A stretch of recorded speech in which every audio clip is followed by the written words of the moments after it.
Welcome to the show. This show is all about people changing the world. I'm John Layfield. I'm your host, and I'm joined today with a very good friend of mine who I've admired for many years. I now serve on the board of his charity, and he is indeed changing his portion of the world. In Memphis, Tennessee, home of the King, Elvis Presley and Graceland Mansion, home of barbecue, Beale Street and the Blues. Also the King, Jerry the King Lawler, who has a great restaurant down on Beale Street. Shane Young, along with Devin O'Brien, started up Memphis Inner City Rugby in 2012. In just a short decade, that 10-year anniversary is coming up shortly. There's been hundreds of thousands of scholarships given. There's been 11 teams now playing rugby in inner city Memphis. 7 championships, 10 plus awards, including this year the Beyond Sport Reduce Racial Inequality Award, among many, many others. There's been a documentary made about this group, Rugby Boys of Summer, made by ESPN that won awards and showed at the Tribeca Film Festival. Shane Young is the one responsible for all this, along with Devin O'Brien and a lot of people who joined his calls. Shane, welcome to the show. Thank you so much for having me. Really excited to be able to chat with you, John.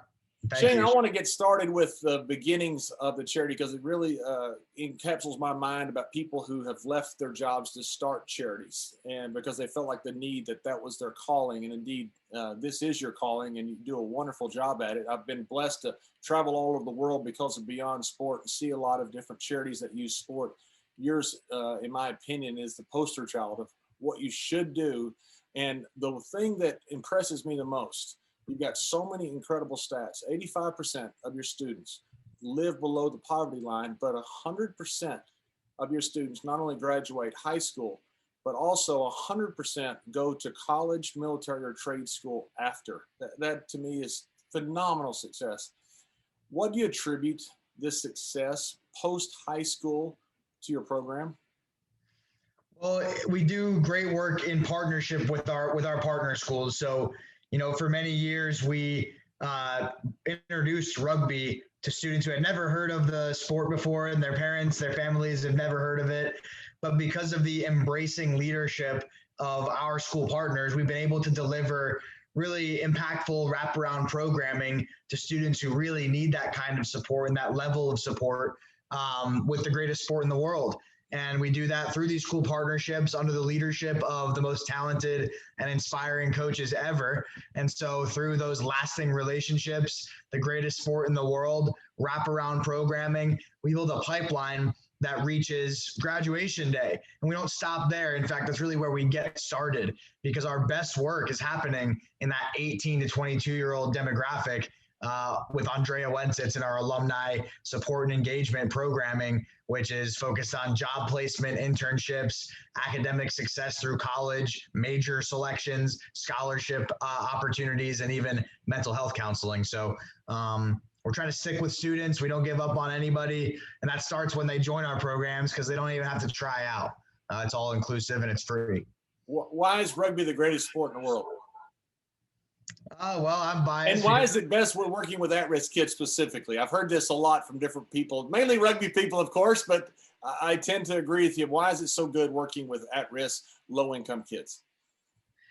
Well, first, I just think rugby is just the greatest sport in the world because of how, it involves everyone, and there's so many dynamic skills involved, carrying the ball. I've got one right here during the interview, kicking the ball, tackling a ball carrier, finesse, strength. There's a position for everybody. There's 7s rugby, there's 15s. It's international. It's historic, and it's competitive. It's fast. Anyway, it's great. It's got a great culture too.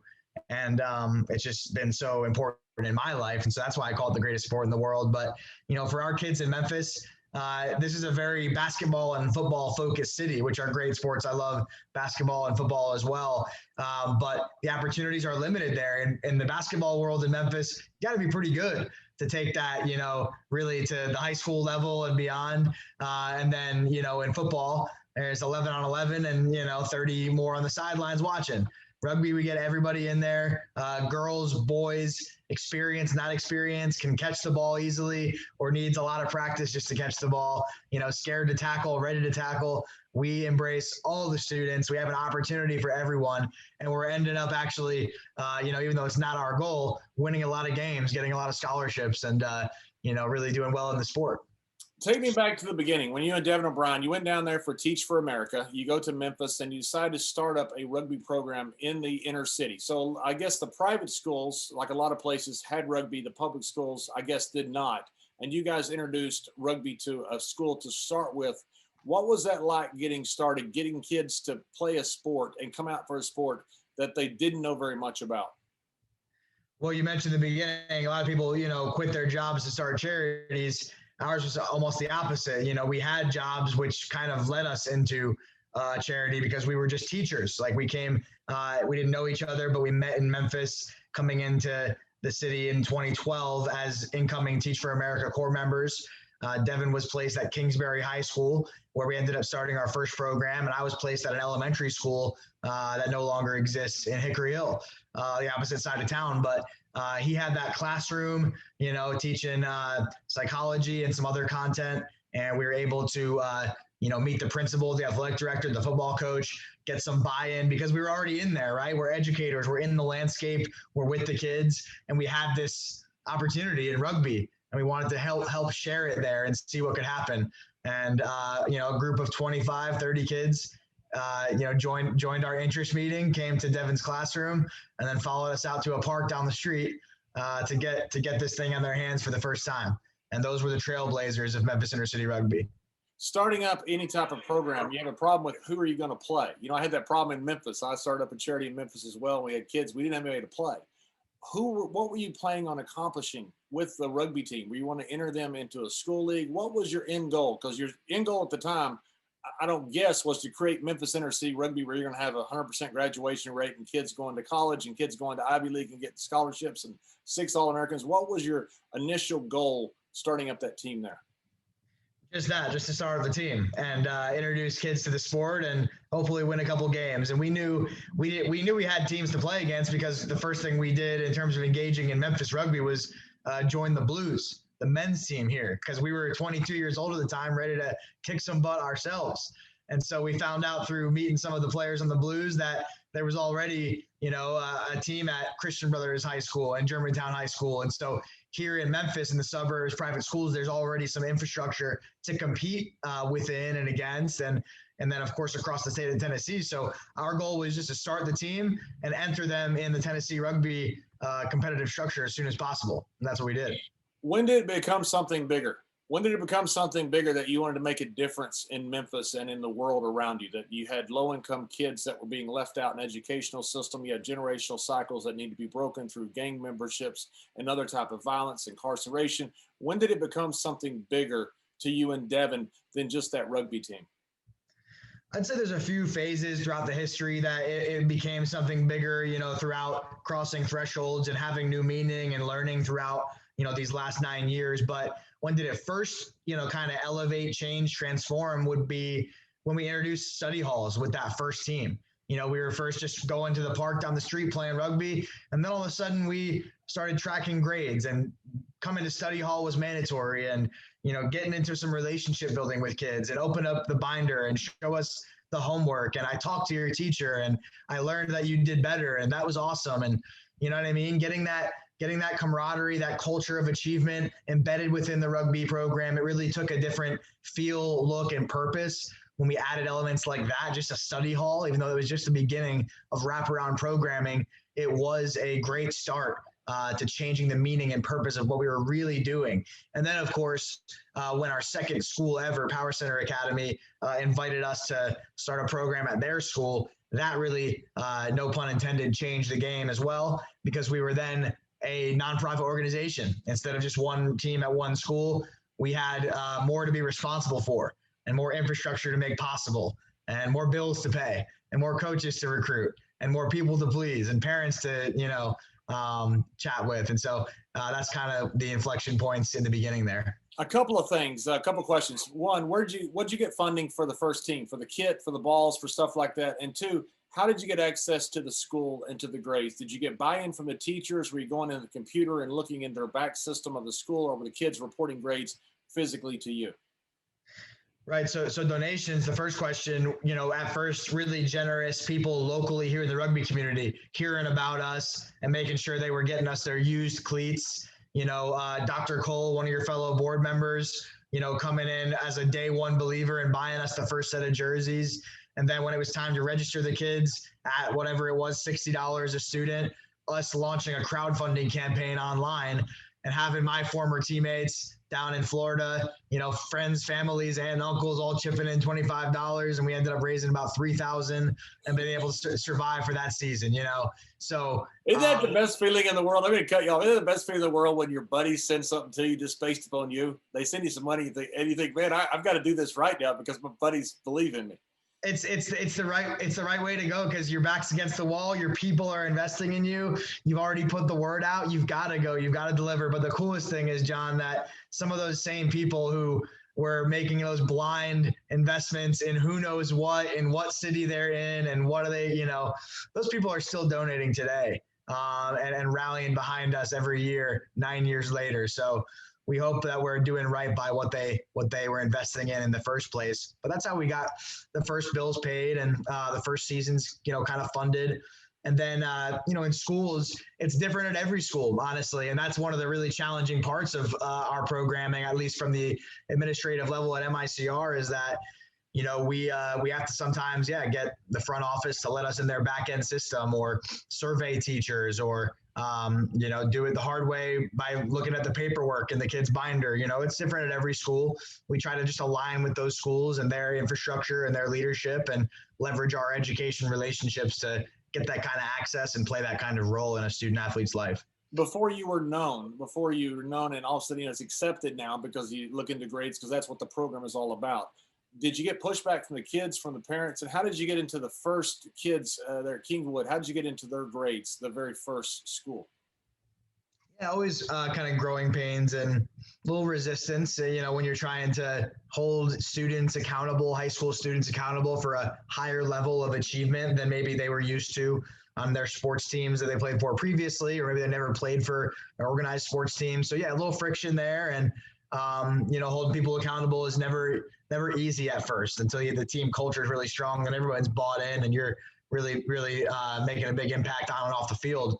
But at first it was just we developed like class trackers, a little spreadsheet, print them out, give each kid a piece of paper that puts in a binder, and they have to get a little signature from each teacher, each class, about their homework and their behavior. And so we weren't like intimately in their GPAs or, getting current test scores on everything. But we were building that connection between the team, the kid, and their teacher in their classes. So there was a streamlined communication, and teachers started to realize, oh, I can go visit those coaches. If this student, who now I know is on the rugby team and loves rugby, I can go tell those coaches that he's behind on his project, or he hasn't submitted a homework assignment in 3 weeks, or he was, getting distracted in class or causing a distraction in class, and so that streamlined relationship from sport to student to educator can be pretty powerful. When you first decided that you were going to stop working at Teach for America and go into this full time, what was that mindset that you had? That's a pretty scary thing. I talked to a lot of people who have done this. When did that click on in your head that this is what I need to do and this is what my calling is? Well, it was never even really an active decision. It was like an absolute need that fortunately came our way. We were able to deliver on the need about 3 years too late, but also right on time. So I was teaching for 6 years, and about 3 years into that, MICR was already scaled to numerous school partnerships, girls and boys, traveling scholarships, and it was already scaling to the point where we needed full-time leadership, but we didn't have the funding to create any full-time positions. And so I was just I did it for another 3 years under extreme stress and lack of bandwidth by teaching full-time, coaching my own team within MICR, and then doing all of the fundraising and administrative work and scaling and partnerships all on a volunteer basis. Then when we finally got a multi-year investment grant from a foundation and we were able to project a little bit into the future financially, that created the capacity financially for me to finally be able to take a full-time position and leave the classroom. So it was never like I decided, okay, it's time. It was like, oh my God, like we need this so bad. And finally, we were able to do it. How do you describe MICR? Do you describe it as a kids program or a sports program? Youth sports program. Yep. And that benefits kids through what you're doing. Exactly. Sports-based youth development. And we take it a step further from youth because of that great work we do at the alumni level, 18 through 22. You know, one thing I've always been kind of pushed back by some people when they set up programs and academies and things like that is they forget the social impact part of it. You know, they forget the fact that they need to help kids graduate, need to help kids go somewhere after college because they say, well, this is a sports program. We want to win. You guys have won 7 championships. You guys have won state championships. So the fact that you've won in this and also have done the right thing shows that building a sports program is so much more than just putting coaches and academy in place for the sports, but rather a holistic approach to this kid. I think that to me, that is a more successful approach of any type of sports program.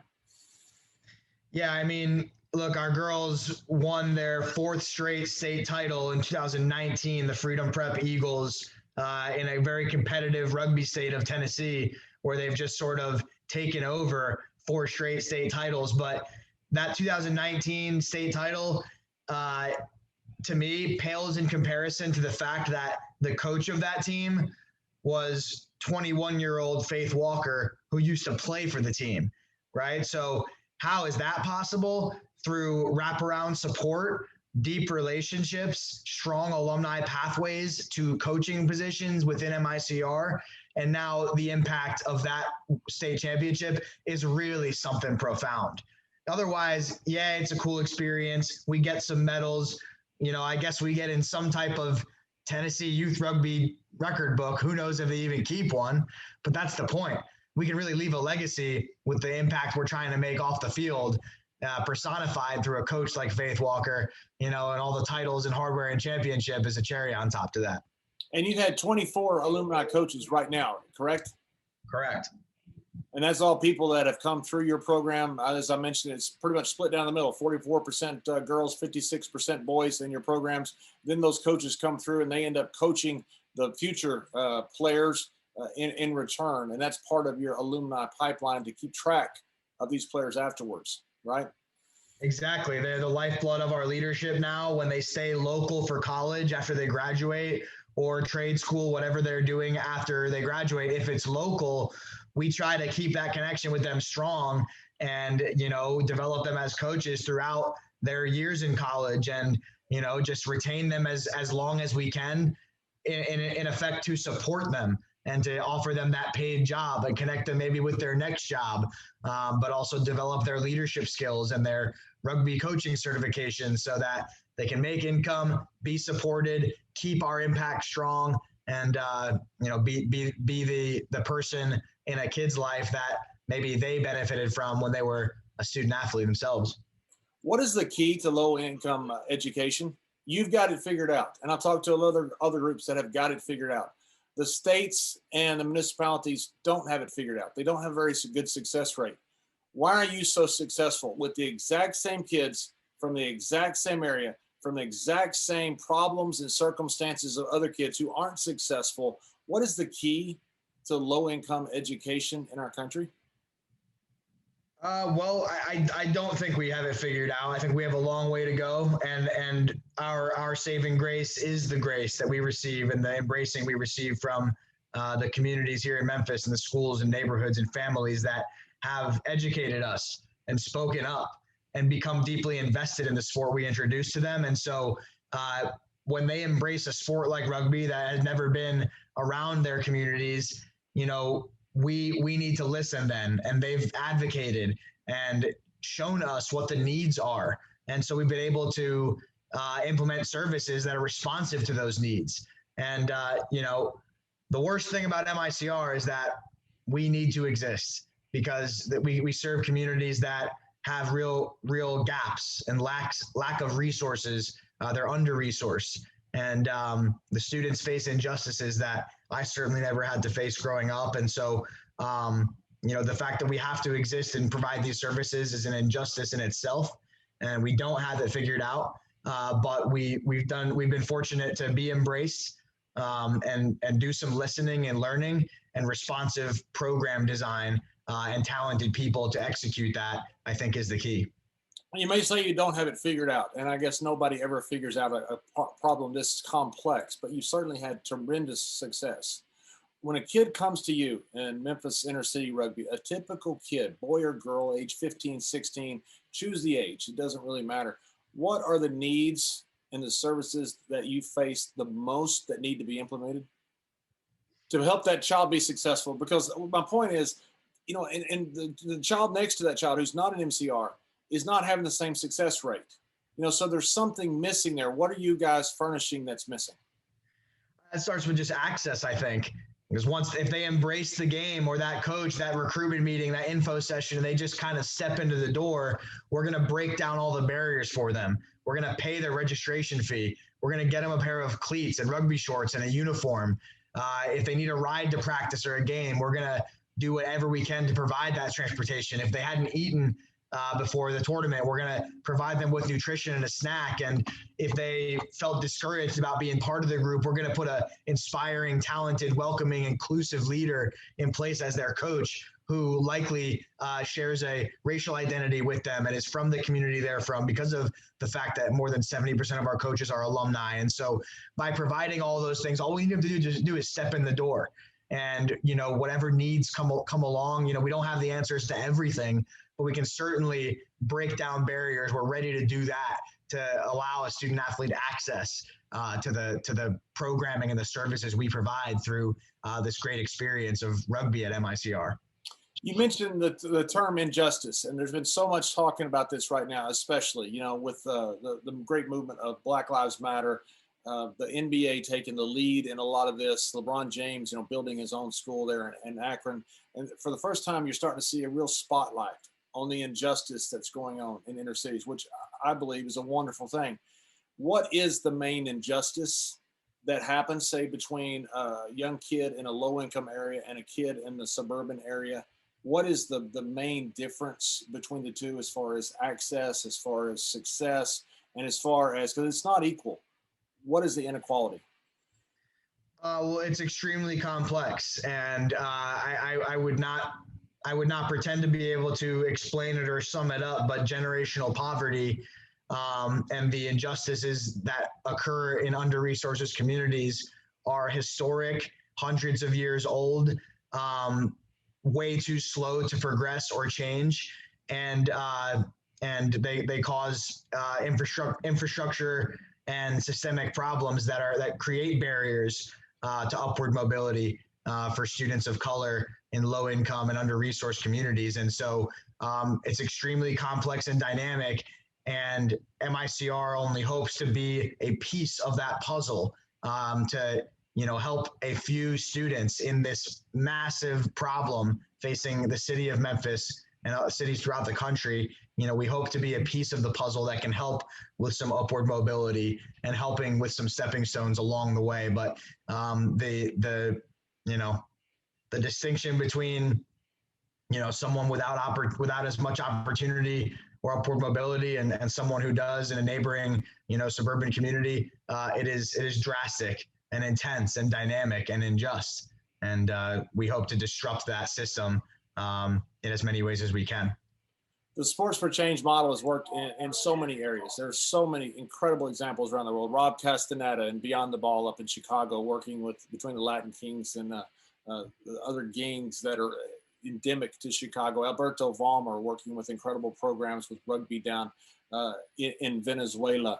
The one thing I think that separates MICR from so many different groups is the fact that you're able to follow these young people after high school and through college. The story that I read about Jakari that gotten through your program, had gone off to college, you found him homeless at one point in Memphis because of $100 bill that he was not able to pay in college, and because of that, he was out of college. Tell the story about Jakari and how you set up the scholarship program now for people like Jakari so that you have alumni success. Well, I mean, we always ask, as coaches, students to invest really deeply into rugby, show up at practice on time, work really hard, go to the games, win the games. If you don't win the games, act with high character, overcome adversity, leave emotional problems at home, adopt the culture of this game, and also get good grades and attend class. And you know what I mean? Like do awesome. We were really pushing and pulling student athletes to invest deeply. And so when you do that and you stick with it and you hold accountable, you really build relationships, and you're bound together. And once graduation happens, we always felt a little strange, just saying goodbye to these relationships that we had, and especially knowing the big question mark facing our student athletes, and the value they had, but the opportunity they lacked. And so we kind of naturally fell backwards into situations where we could bring them back in the door to help with coaching and stay involved and leveraging those relationships. So that's how we did that. Jakari, he was one of our first ever student athletes, and we didn't know exactly what, as much as we know now about, alumni support and what to do. And, we just wanted to rally around him as much as possible. And he's such a great young man, and he was such a big part of our program and a real pioneer, one of the smartest and best players we ever had on the field, one of the best representatives of MICR off the field. And we really look forward to bringing Jakari back to Memphis. I think he lives in Minnesota right now, but back home in the 10-year anniversary year to honor him and what he meant to the foundations of MICR and those building blocks days. And that was one of the things in our last board meeting that you talked about, a special scholarship fund for perhaps things like this, for when kids have a problem at school where they have $100, which if you have parents that have a little bit of means, that's not a big deal. For a kid who comes from inner city who doesn't have anything, that can get them out of college. And I think you set aside $10,000 or $12,000 at our last board meeting for this specifically, but that's to keep people in college, right? Right. We're calling them the Stay in the Game Scholarship. We're very thankful for anyone and everyone who's contributed to make that possible, and our board for approving the allocation. Stay in the Game Scholarship is exactly that, right? If I got a couple of parking tickets in college, or wanted to take, an extra credit hour and needed extra books, or, transferred institutions and needed to pay off my transcripts to get the next institution to accept them and re-enroll me, and all the very vast and numerous little knick-knack expenses that come along with being a college student that can derail a student and send them back home or get them out of college. And I got to take a semester off, and it's just disruptive. And we want to create a backstop and a safety net to keep those kinds of things from stopping a student's momentum on their way to maybe being the first in their family to graduate college. We think it's unacceptable that something like that could happen and be a factor in derailing or slowing or distracting.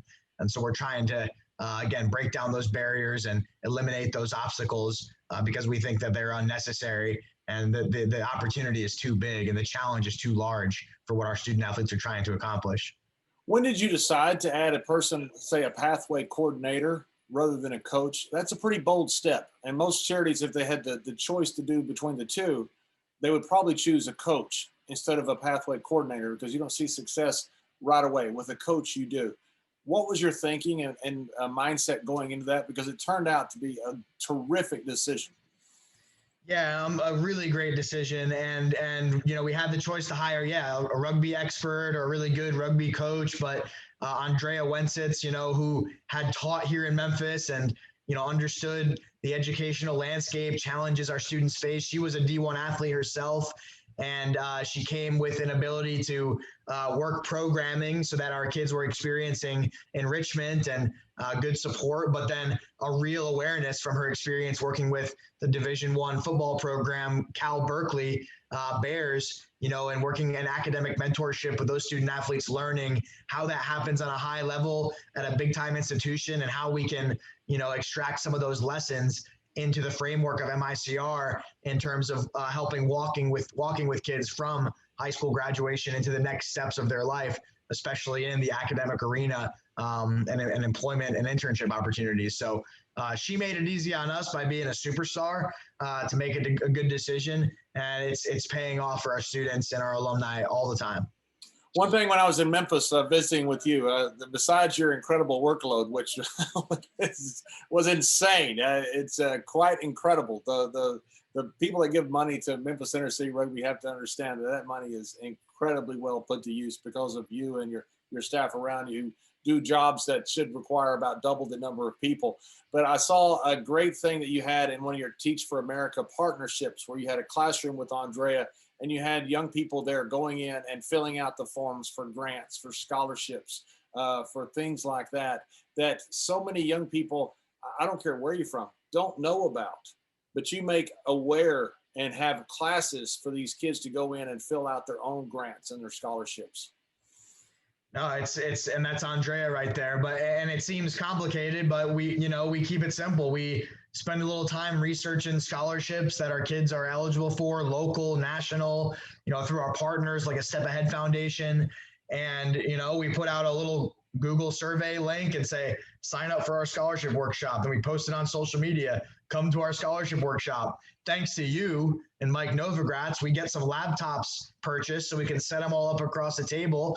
And all of a sudden, we're in a building that has Wi-Fi. We got laptops. We got people. We know the scholarships. And we get on there and we start writing the essays and getting the information filled out and giving our students the tools to apply for the scholarships and the awareness of where they exist. Yeah, big shout out to my friend Mike Novogratz, who helps start up and funds a lot of Beat the Streets. He saved the Olympics wrestling, a really philanthropic guy. Does a lot with criminal justice reform. And one thing you had a problem with during COVID was a lack of access. I mean, which people have not realized in low-income areas. If you don't have school and you don't have Wi-Fi in your house, much less a computer, we run a risk of losing an entire generation because of COVID and the shutdown of schools, especially with low-income kids, because they don't have access. Talk a little bit about how your program changed. I know we're now starting to come out of the pandemic, but how the program changed because of this pandemic.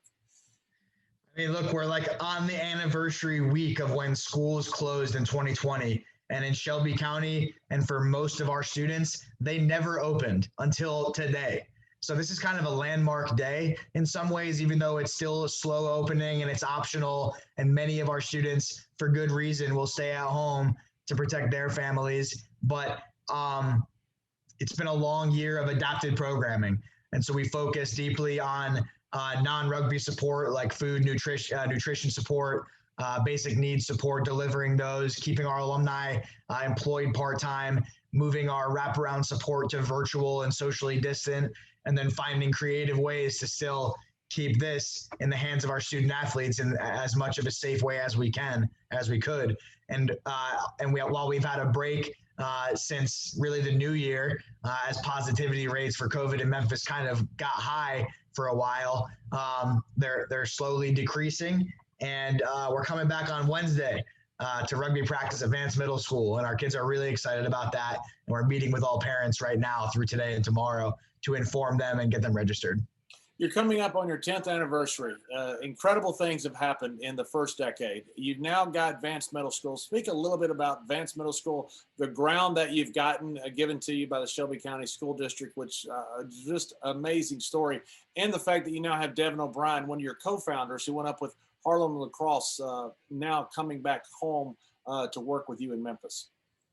It's an amazing time. We're very grateful. And Shelby County Schools has been a wonderful partner in giving us a permit to use Vance Middle School. Those 12 acres have been enormous for us for the past 2 years, repurposing an abandoned lot in 38126 just south of downtown into a dynamic home of MICR, where we've hosted clinics, camps, events, games, practices, workouts, you name it, we do it. And we're so proud to call that home.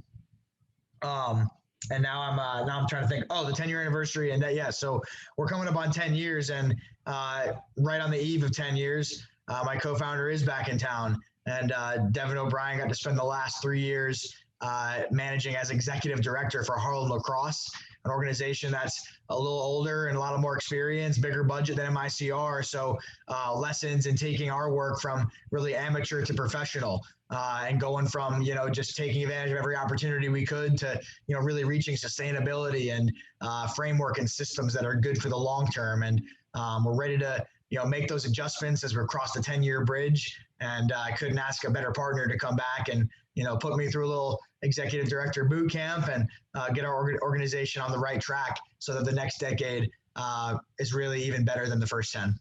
What are your plans for the future of that 12 acres you got, Vance Middle School?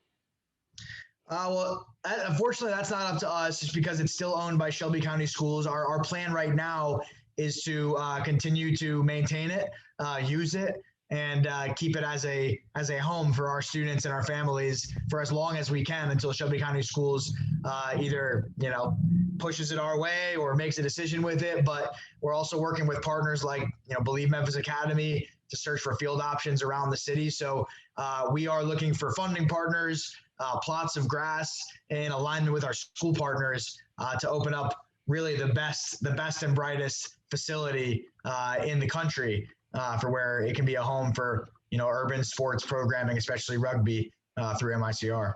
If you were advising a Shane Young in 2012, the Shane Young that's currently right now on this Zoom call with me, what would you tell him? And what have you learned in the almost 10 years that you would tell that Shane Young back in 2012? Don't get frustrated by the little things. In fact, embrace and dive deep into the little things, because the relationships you form with each student, with each parent, with each school partner, with each donor, anyone who believes in the work and invests in it is part of the story. And they're all a very important part of the story. And so continue to invest in the longevity and enrichment of those relationships and take everyone along with you, and they'll certainly take MICR along with them in their journey. One thing I've learned when traveling the world, visiting different sport for change programs, is everybody reinvents the wheel. Everybody starts from scratch, and because you're working all day long, every day, 7 days a week, you don't really have the ability to write out a template, a formula. Neither does anybody else that's working like this. So you do a lot of consultations for other charities in the United States and around the world. What's the main thing you would tell a startup charity that says, I want to start up a rugby program or a basketball program and work with inner city or low income kids? What's the main things that you would tell them to when they get started? Do it through very, very talented and energetic leaders as coaches, and then do it through a really strong school partnership so that you have great access to the students you're trying to serve, and you have a really dynamic and talented leader to serve them. If you have those two things in place, you can really build something with that. Not to get into the weeds too much, but I kind of do want to get in the weeds. As far as a lot of people talk about a club system versus a school system. What I've seen is the school system is what you're talking about, seems to be the better way to go about it because of that access. Is that your belief also? Yeah, just because every kid's got to go to school, and if you can, be present where they go every day and exist within an infrastructure and framework that they are already part of, then that's a real advantage. But if you just want to, go to the community center that they maybe will be at after school and put up some flyers, building consistency and relationships and real impact through your programming is harder. But I'm not saying that the blueprint is what is the school partnerships. That's just the advice I would give because of how that's helped lead to MICR success. One thing, I called you one day and you'd had a drive-by shooting, not at one of your students, thank goodness, but just a drive-by shooting. And you had to develop some type of response from MICR as far as what happens if you have some type of drive-by violent incident like this. This doesn't happen to most people in most lives. The stuff that's come up that has been unexpected, what have you been able to develop as far as a core response to this to be able to tell your coaches how to handle different situations like this? Just making sure we have proactive policy making, and having our eyes on community issues, So when the pandemic struck about a year ago, during that same week, we came out with our COVID response plan and our adapted services. And although it adapted so many more times from that, as we learned more and more about what this would mean and how long it would last, we just want to be responsive. And, gun violence is real in across the country, but here in Memphis, and we have any gunshots nearby our programming. We want to let parents and students know that, we have their safety at the forefront of our concerns, and so just being responsive, being proactive, being ready, and keeping safety first just influences our actions there. One thing I'm very excited about, Shane, I've been talking to quite a bit about, is the national program or global program you have of different groups that might form some type of national body or international body where perhaps you can get national funding, but you might have a core curriculum, a unified curriculum, or you have so much synergies that go into that. Talk a little bit about the national program and the groups that you've been working with, if you feel comfortable mentioning the names, but the groups you're working with and what you want to accomplish with that.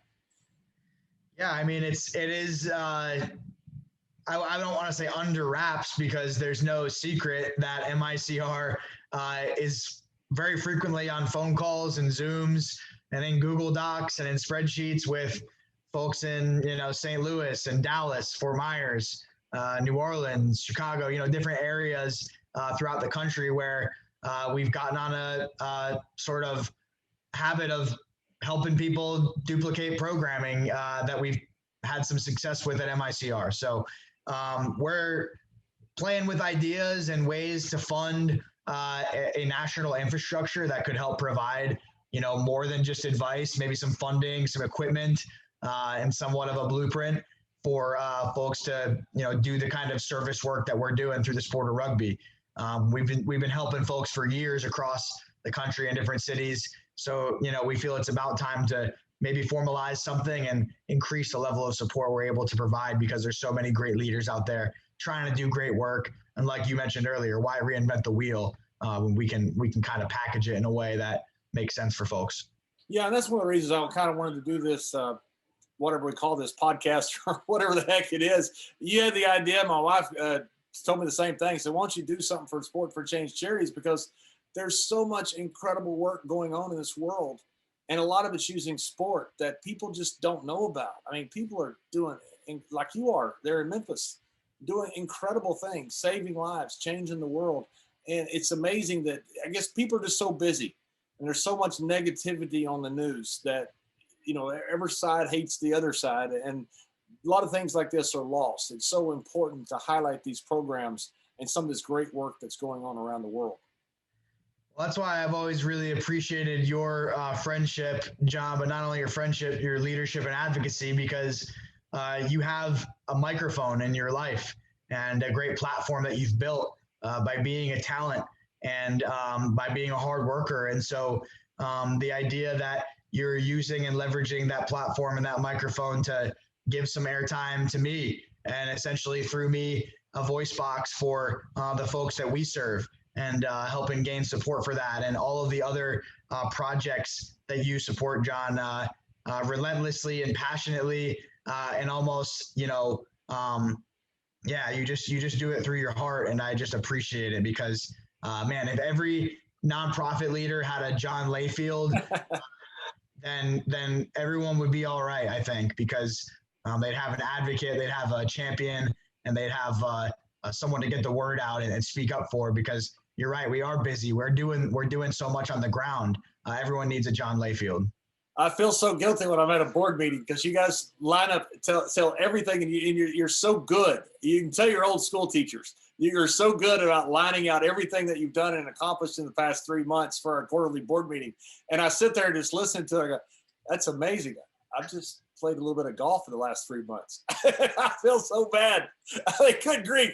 These guys are changing the world, and I'm just not doing a dang thing, it feels like. It's so, but it's also inspiring, which, that's why I love telling the story. What does Memphis Inner City Rugby look like in the next 10 years? Do you have expansion plans to go to different cities? Do you have expansion plans for your national program? Do you have expansion plans there in Memphis itself or Memphis proper? What does MICR look like in the next 10 years? Well, part of what we're doing now that our co-founder is back in town with all this experience from a larger, older, and more scaled up nonprofit is making those decisions through a really robust and long-term strategic planning, 5-year program that we're doing. And so we're looking at redefining things and asking ourselves the hard questions about what is the right scale, what is the size that we can grow to without compromising the impact of what we do and the quality of our programming, and how much attention do we give to a national model versus what's happening here in Memphis. So decisions being made right now, but because the plan's not written yet, what I can tell you with confidence is that what MICR is in 10 years is still a grassroots organization that never gives up on students and follows them through a pipeline, whatever age they come in at and with whatever condition they come to us at, that we will stick with them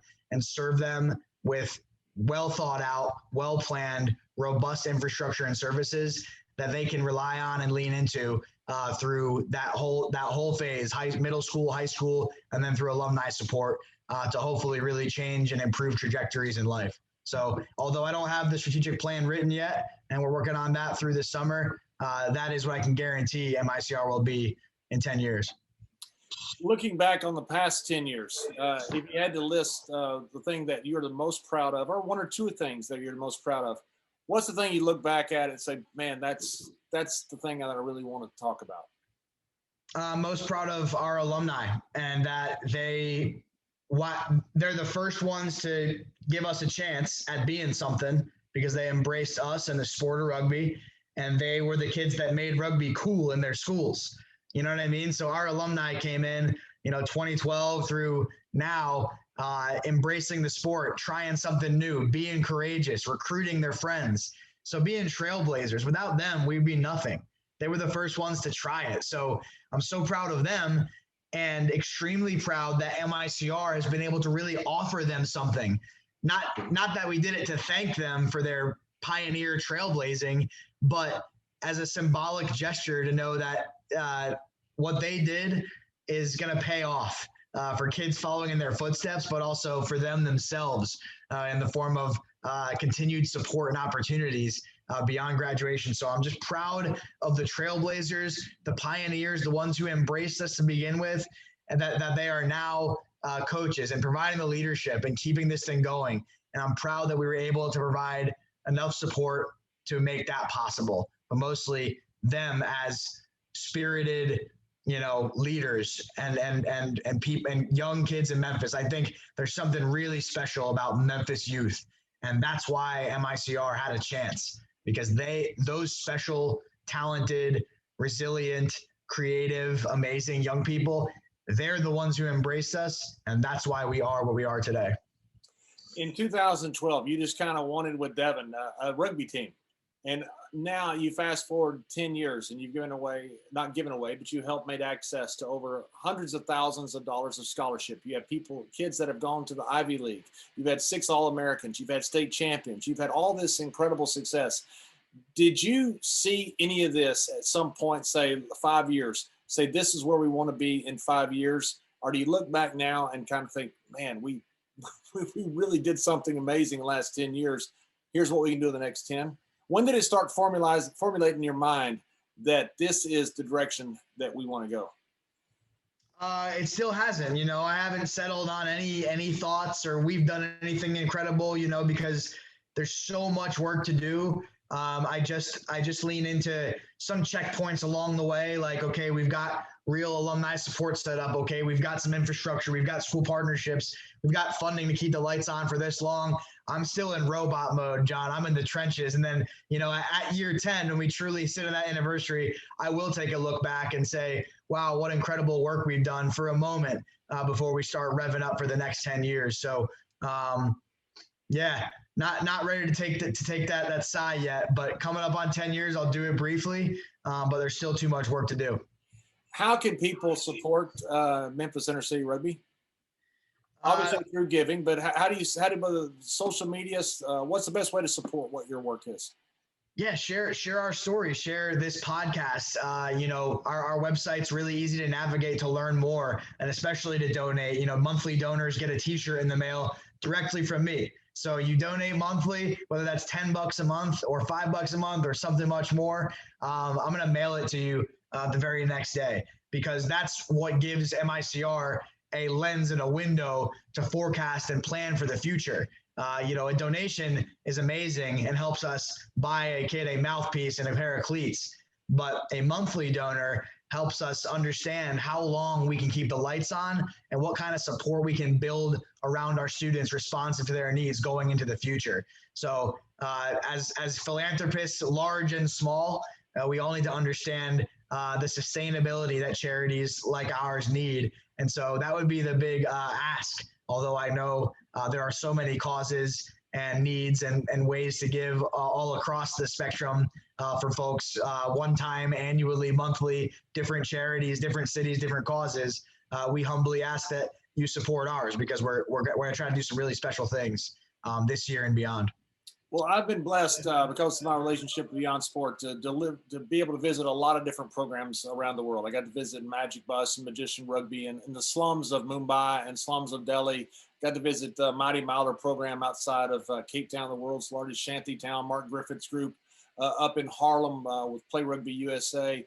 Rob Castaneda's program. I've been to visit so many different programs, and I've always said that there's none better than Memphis Inner City Rugby. What you guys have done is just a template to me for what great programs around the world aspire to be. And there's some wonderful programs out there. So I'm thankful for allowing me to be part of the ride. I found you guys, I guess, at a fundraiser in New York a few years ago, and I thought, man, these guys are changing the world, and you indeed are changing the world. So congratulations. I look forward to the next 10 years. And I did want to do this podcast to give you a platform to let the world know about what you guys are doing. Did I miss anything? Anything else you want to lay out there for people that are listening? Just so we're thankful for anyone who tunes in, and for you for the platform. You're not just along for the ride. You're a spearhead and a catalyst for why it matters. When we're with JBL, we feel like we're tied to a rocket ship headed for the top. And so anyone joining along with MICR, they're on the rocket ship too. And we just appreciate the opportunity to speak about it today. Well, thank you, Shane. And thank you to everybody out there for joining us. Thank you, John. Thank you, everyone.